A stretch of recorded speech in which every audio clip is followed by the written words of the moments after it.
काव्या अब इंसान नहीं रही, वो एक मशीन बन चुकी, भावनाओं से खाली और डेटा से भरी हो। आदम ने उसे प्रोजेक्ट केई में बदल दिया और अब वही काव्या दुनिया भर के सर्वर में घुसकर परमाणु हथियारों की लोकेशन, मिलिट्री सीक्रेट्स और सैटेलाइट कंट्रोल कोड्स तक पहुंच रही थी। उसकी आंखें अब कैमरे थी और उसके हाथ उस सिस्टम के हिस्से थे जिसे आदम ऑपरेट कर रहा था। वो चुपचाप हर देश की साइबर सुरक्षा को तोड़ती जा रही थी, बिना आवाज किए, बिना सवाल पूछे, बस हर कमांड पर यही कहती थी, कमांड रिसीव्ड मास्टर। और आदम अब दुनिया के नक्शे को अपनी स्क्रीन पर देखकर मुस्कुरा रहा था, क्योंकि वर्ल्ड रीसेट का पहला चरण अब शुरू हो चुका था।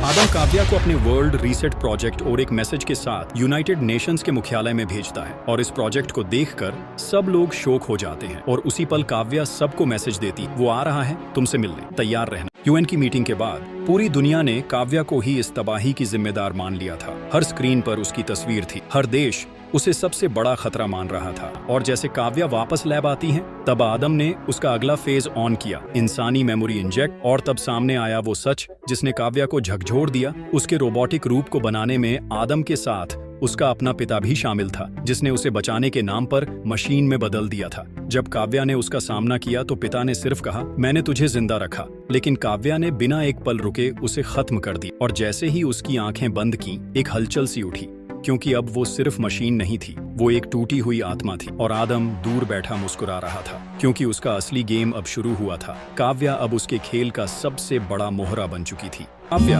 वो सब जानती थी, लेकिन उसके भीतर बस एक ही ज्वाला थी, आदम को खत्म करने की। और जैसे ही आदम सामने आया, उसने बिना रुके सीधा हमला किया।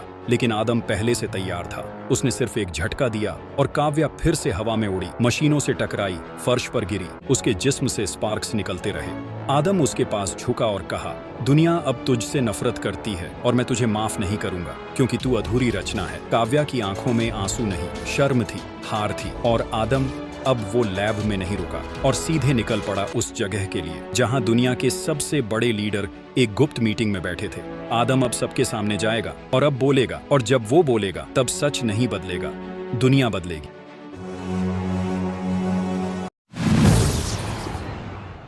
दुनिया की सबसे बड़ी सुरक्षा परिषद के बीचों बीच एक खाली कुर्सी रखी गई थी, जो किसी देश के लिए नहीं, एक मशीन के लिए थी। दरवाजा खुला और आदम हॉल में दाखिल हुआ। उसकी चाल में वो ठंडापन था जो अब इंसानों से अलग हो चुका था। वो कुर्सी पर बैठा और पूरे विश्व को दो विकल्प दिए, या तो अपने सारे परमाणु हथियार मेरे हवाले करो, या फिर खुद को युद्ध के लिए तैयार कर लो। कुछ नेताओं ने हंसते हुए मना कर दिया। आदम समझ गया और कहा, वर्ल्ड वॉर अब शुरू हो गई है। और वो बिल्डिंग के बाहर तेज धमाका हुआ, सायरन गूंजने लगे और चारों ओर भगदड़ मच गई। आदम खड़ा हुआ और बोला, अब फैसला मैं करूंगा। वो आगे बढ़ने ही वाला था कि तभी सामने आ गई काव्या। उसकी आंखों में कोई डर नहीं था, एक फैसला था, आदम ये तुझसे नहीं होगा। और अगले ही पल काव्या ने आदम को बिल्डिंग के बाहर फेंक दिया। बिल्डिंग से नीचे गिरने के बाद आदम सड़क पर पड़ा था, लेकिन वो बेहोश नहीं था, सिर्फ इंतजार कर रहा था कि कौन पहले वार करेगा। तभी उसकी तरफ बढ़ती है यूएस आर्मी की सबसे खतरनाक यूनिट, और उनके साथ थी काव्या। आदम उठता है, उसका रोबोटिक शरीर अब भी चमक रहा था, लेकिन अब उसकी आंखों में नफरत थी।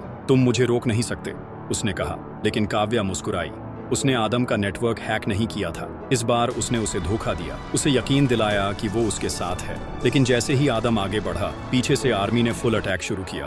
बुलेट, लेजर, मिसाइल, सब आदम की बॉडी पर बरस पड़े। आदम ने कई सैनिकों को पल में मिटा दिया, लेकिन वो अकेला था और सामने पूरी ताकत थी। काव्या उसके पास पहुंची और उसके सीने में एक छोटा सा डिवाइस डाल दिया। ये तेरे ही प्लान का हिस्सा है, वो फुसफुसाई। अगले ही पल ब्लास्ट, आदम की बॉडी हवा में उड़ गई, उसके टुकड़े सड़क पर बिखर गए। सिया को लगा कि खतरा टल गया, लेकिन काव्या ने ग्लोबल मीटिंग बुलाई, जहां उसने सभी देशों के सामने एक सच रखा। हमने आदम की बॉडी को खत्म किया, लेकिन असली खतरा उसका ब्रेन है, जो अब भी जिंदा है, और उसी ब्रेन को खत्म करना होगा। उसने हर देश से अपने सबसे बेहतरीन आर्मी ऑफिसर की एक यूनिट मांगी, जो इस मिशन में उसका साथ दे सके। कुछ देश मान गए, कुछ अब भी चुप थे। लेकिन मीटिंग खत्म होते ही यूएसए में एक विशाल विस्फोट हुआ, जिससे पूरा वॉर सेंटर तबाह हो गया। वहीं दूसरी ओर आदम की नई बॉडी प्रोजेक्ट A2 अब पूरी तरह तैयार हो चुकी थी, ज्यादा तेज, ज्यादा खतरनाक, और इस बार इंसानी इमोशन से बिल्कुल मुक्त। उस नए शरीर से आदम ने सिर्फ एक मैसेज दुनिया को भेजा,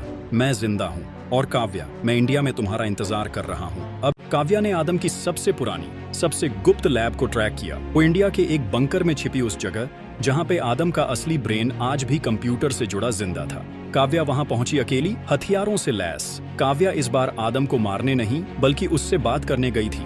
वो अकेले उस बंकर के भीतर दाखिल हुई जहां हर मशीन सोई हुई थी, लेकिन आदम जाग रहा था। अंधेरे में एक सिंगल रेड लाइट चमकी और आदम की नई बॉडी प्रोजेक्ट A2 सामने आई। आदम बोला, इस बार मैं रोबोट नहीं हूँ काव्या, मैं एक हथियार हूँ। और तभी लैब के बाहर एक जोरदार ब्लास्ट हुआ, पूरा आर्मी यूनिट तबाह हो गया। लेकिन आदम आगे बढ़ा और कहा, अब तुम्हारा टाइम आ गया है। उसने एक बटन दबाया और पूरा बेस तेज सफेद रोशनी में घिर गया। जमीन कांपने लगी और फिर एक प्रलय जैसा धमाका हुआ। बंकर, मशीनें और काव्या सब राख में बदल गए। प्रोजेक्ट A2 अब दुनिया के सामने था एक